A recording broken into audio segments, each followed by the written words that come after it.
Well, we thanks everybody for being here. I'll call the meeting to order. We got the adoption of the agenda. We've got it listed already. Council Bruno, Council Bruni, Council Caputo. The result of the agenda for the CAO selection committee for September 12, 2023 be adopted as presented. In favor? Okay, it carries.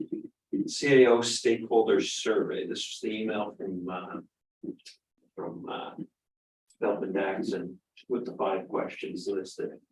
I looked at it and oh, is it on backwards? Okay, perfect. I thought these fit the bill of basically without going into too much nitty gritty on the external people we're going to survey and on the internal senior staff and management staff that we're going to survey. So unless there's anything anyone wanted to add or take out. Oh, I think it's good. Okay, so I can get back to Patrick and let him know that these questions are good to go. And I think he said as soon as he got the okay from me, he would be sending it out to those community members and senior staff here. And then we were going to have this discussion amongst the 3 of us on the skill set experience that we wanted to kind of hone in on when we ultimately get to the candidate vetting stage. But I think that it's good to have that now so that we're doing it kind of theoretically as opposed to based on what's in front of us as options. We'll have a neutral criteria before we go into seeing this. So Yeah, I think it'll be helpful to get our profile, I don't know if that's what we're calling it. yeah, candidate. Yeah. Candidate. Now, would the consultant help us on this, or at least ask the constraint with us? Well, I think that some of these questions, I had my meeting with Patrick last week and he asked some of these questions. So I got into, ideal kind of qualities, skill set, experience that you'd want to see from someone. And so he'll do that with each of us one by one. But I think it helps for us to have the discussion so that, based on whatever community members say, based on what senior staff say, based on what the rest of the council respond, we know where there's alignment across the committee and across the external and internal survey folks. So I think you had a bunch of stuff written down, right? So Yeah, I have a few things. I mean, I have limited experience, but so far, I think coming from the CAO, I would like to see someone that's gonna be able to build a culture within like the office of, the city. I hope that they will value the team, including council. I think I would really like to see council get a little more heads up on larger projects and things that we can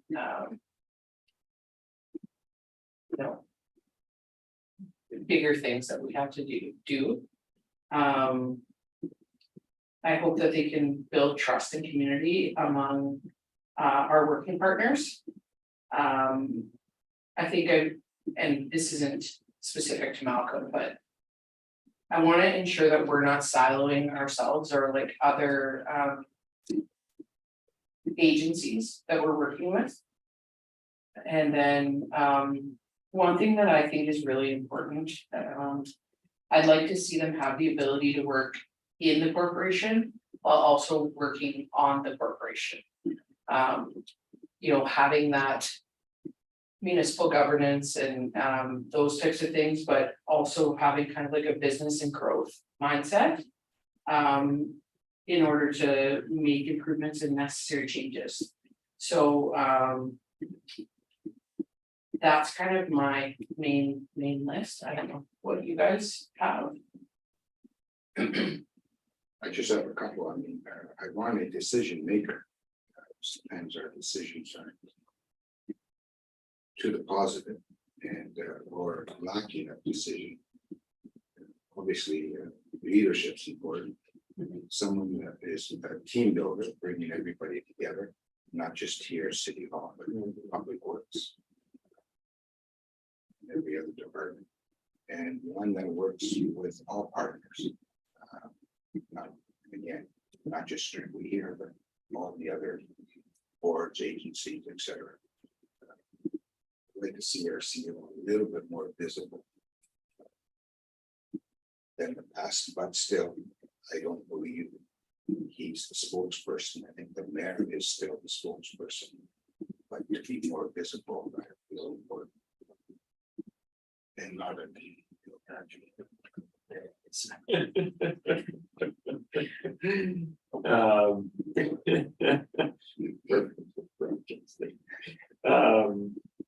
So I went through a lot of the same stuff with Patrick last week. I think having the relationships in the community with other organizations, like DSAP's an obvious one, PUC's an obvious one, right? But working with the development community to try and improve,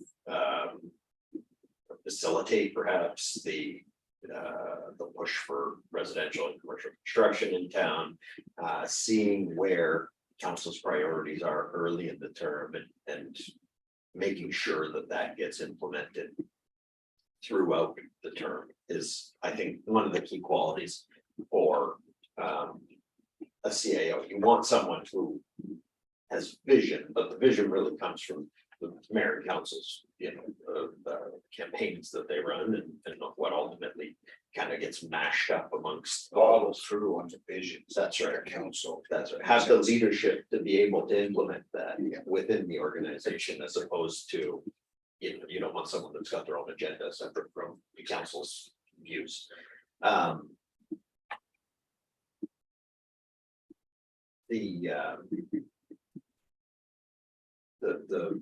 The visibility stuff, I think, is worthwhile, although, like you said, I think that there's the mayor and council are the organizational head for the public to represent the public, so it's much more of the visibility that they are doing work with community partners as opposed to leading the council, because that's not the way it needs to be. Having this is, I think, an important practical skill set, having experience managing diverse areas, because in December and January, you might be dealing only with public work complaints, but in June and July, you might be dealing only with housing or development or social issues that we've dealt with in more months in the past. So you have to be able to have the ability to move between really from tourism to economic development to social issues to public works to the actual development like building and bylaw enforcement and all that stuff. So having someone, I think our ideal person has experience across multiple, or at least overseeing multiple divergent practice areas, or not practice areas, but work areas, divisions. I would also really like to see someone who wants to use council to like the best of their abilities. I think we have currently a really diverse and capable council. It would be nice to use those skill sets on a day-to-day basis or however much they're needed. I personally would love to be further involved in things if needed. So having someone that has confidence in the councils that are elected, that's like really important to me, and like bringing council together, someone we can look to for direction on like the bigger issues if there are things questions that we need answered or whatever. Obviously that's kind of the job, but those things are important. So I think if we sort of identify where we want to see the city move in the next few years, that would help. Yeah, with their strategic plan. Yeah, essentially, right? yeah. That's coming, before Malcolm's retirement, hopefully, so that we are in a position to have the next CAO hit the ground running on that strategic plan, but, Is that something that you think is the best way to go, to have Malcolm do it? I and then- do, because I've thought of waiting for the next CAO potentially to do it, but you're at that point, you know, let's say we have someone start February 1st of next year, the day after Malcolm's retirement. You're gonna give the person 4 to 6 months to kind of figure out the landscape, especially if they're not familiar with the city's operations. And then start the strategic planning process, which might take 2 or 3 months. So then you're at 2 years into the term before you've got any guidance from council on what they want. So I think the strategic planning exercise is an administrative task. To get council's input, and I don't think council's input is going to change Okay, from now to the new CAO, so it'll really be Malcolm, hopefully buttoning up the strategic plan of this council. And having the next CAO run it. And it could be fine tuned after too. Absolutely. With the new CAO in place. okay, He might come up with some suggestions, or she, I'm sorry. Or she can come up with some suggestions that. we'll fine tune. right, So at least we have something in place. So the areas that I'm kind of broadly hearing, there's consensus on is. Team builder within. Proven ability to make partnerships external to the organization. I don't know, your guys' thought was certainly, I think that having divergent experience across divergent divisions is key for that position. And then some kind of a growth and strategic direction. Experience and growth and strategic direction of organizations like the city is. But while recognizing that it's our collective strategic direction that's being taken and using us to kind of. Advance that cause where necessary. Yeah. But missing, I mean, there's some visibility stuff, there's someone who's a decision maker, but that all, I think, fits into those kind of overarching 4 or 5. Yeah. Skill sets. Remember, Andrew, we only have one employee that reports to us. That's the CAO. Nobody else reports to us. So it is very important to get the ideal candidate. Yeah. Yeah, and the culture that. The CAO brings to the table permeates through the organization, so 100%. it's. Within working with other boards, I've seen some great communication too with like between a CEO and his board. Or her board, and so I'm hoping, you know, obviously that's what we're getting, I think. You know, I thought coming in, it was just gonna be like, walk in and everyone's like, kumbaya, this is council, let's all work together, hold hands and make the city a better place. And not that it's, you know, been not that way, but it's not that way, right? So it would be nice to have someone at the head that is, you know, sort of. Introducing new counselors into like how things are going, and then also able to implement those like campaign promises and you know, guide us as to how we can best make those things happen. So. It's me. I suspect. No, I mean, Margie and I have done one of these before. I think that the overarching themes are probably the overarching themes then as well. Because you've got, you know, the ability to work externally with organizations and community partners to get stuff done, right? We want housing built, well, you can't, the city doesn't own a construction company, right? We need to work with construction teams, and we need our roads improved, we need to work with those contractors, and we need to advocate with our NPP and NP. Having the democratic relationship, not specifically at the political level between the MP and the MPP, but with provincial or federal bureaucrats would be another helpful skill. Absolutely. Does our, do you ever recall, did our CAO ever meet with the MPP or provincially or federally? Historically, I'm sure it's happened, but Or is it mostly the mayor that does that? I think it's mostly the mayor, but what you will get the CAO doing is following up with the MTO on our connecting links application, or following up with the Ministry of Health on an application that the city is supporting that the hospital submitted or something like that, right? So it's really, we do the lobbying and the advocacy at kind of 50,000 feet, and you guys are on the grounds, he or she does the on the ground follow. Yeah, absolutely. Did either of you give any thought to, Patrick had mentioned, we were just gonna sort of advertise this to municipal employees, sort of. And that if we wanted to open it up to the private sector. You thought about that, or do you have any thoughts or feelings about that? I think it should be opened up crosswise, and I think that's what they're gonna do. It's not strictly.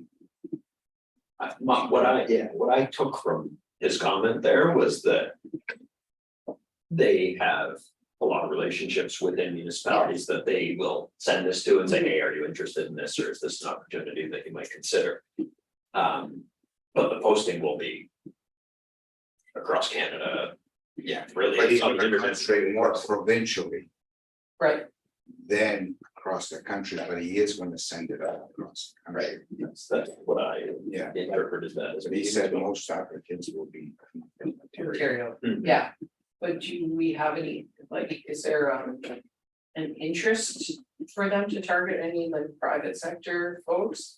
I mean, you would need quite a bit of municipal experience, I would guess. Yeah, but it goes out, like you want them to hit. It's not specific- necessarily, but I thought he said that, Say like lot or the one I participated in and other ones, for instance, social services, Mhm. school board. Police chief, we got applications from all over. Remember for the CAO, we got applicants from superintendents from Stillwater.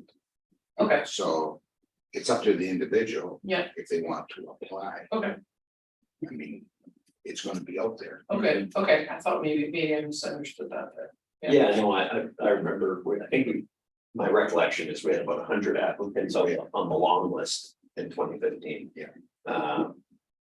But they were from everywhere, private sector, public sector. Okay. Broader public service kind of thing. Okay, So I think that it'll be, I think the job market's changed since 2015, so it'll be harder to recruit people because there's a lot of competition between the private sector and the public sector for employees, but we're not limiting it for sure. And I don't think that I didn't interpret Patrick's comment to me that he would. Okay. Yeah. Okay, so I can send those 4 or 5 highlights to Patrick of what we think the kind of must-haves are in candidate searching. yeah, one important thing, I think it's pretty obvious. We want someone that's gonna move here, right? Well, Or sorry, if they're not from here, but they would have to be here. This is not a job that we're putting not up a to remote be job. partially remote or anything. I think it's really important. That we're, yeah, This is a job in Sault Ste. Marie. into things. I gotta be a taxpayer. Yeah, I gotta be a exactly. taxpayer. Oh, yeah.